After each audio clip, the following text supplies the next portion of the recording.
When I was in active addiction, unless you had something that benefited me, I didn't want to have anything to do with you. I grew up in two-parent home. I had two sisters.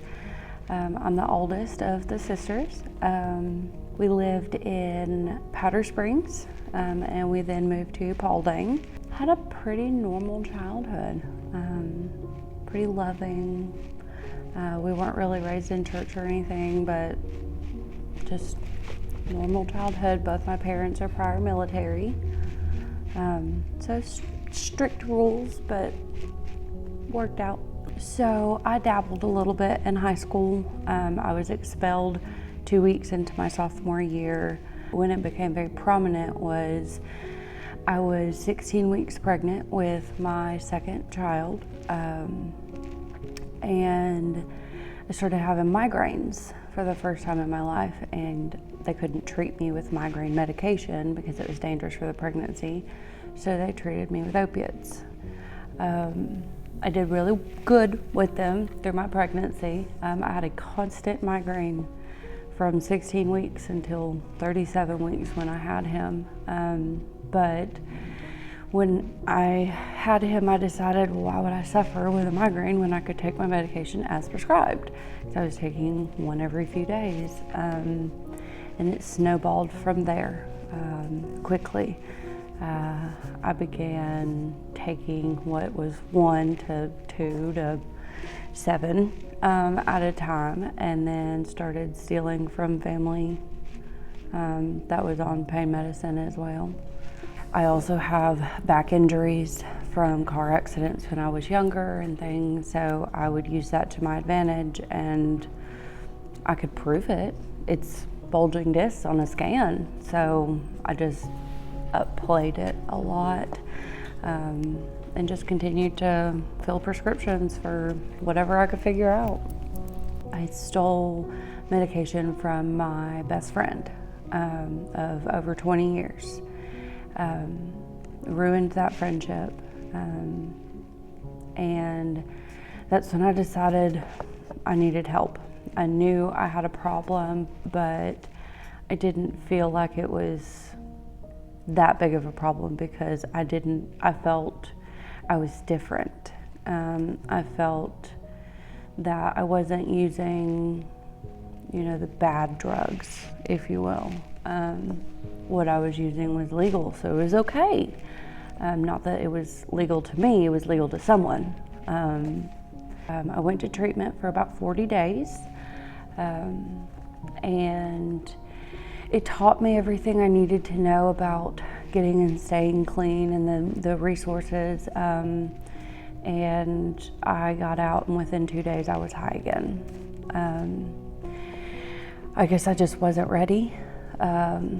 I didn't know how to stay clean in the real world. It's easy when you're completely removed from life. It's easy when you're in treatment because it's not accessible.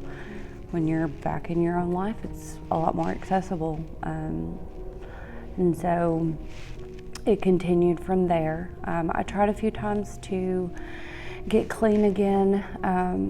I was going to Narcotics Anonymous meetings. I had the hope, I had the want, but I didn't think I was the same as everyone else. I was chronically unique.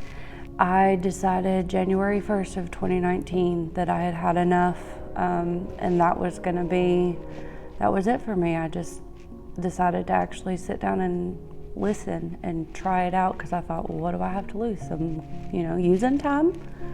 And if it works, hey, it saved my life. So far it's worked. I do not take things for advantage today. Today, I work really hard at being a mother because I wasn't. I work at being a good employee.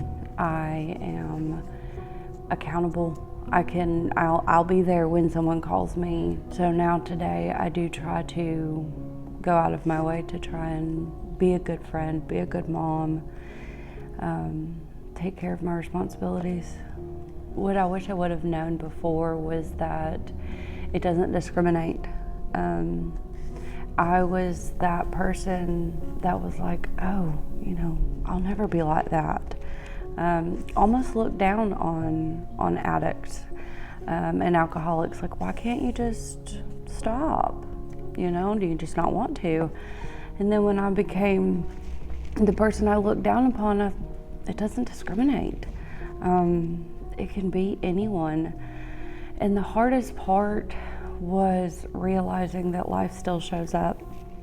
Even when we're clean, the problems are still there. Life still shows up. Things still happen. My dad passed away almost a year ago, and this has been the hardest year of my recovery. I go to Narcotics Anonymous meetings, reaching out and talking to somebody, even if it's not talking about my issues and my feelings, just talking to people, reaching out and having that network of people is incredibly important. To the family members, don't give up on them. Don't give up on them.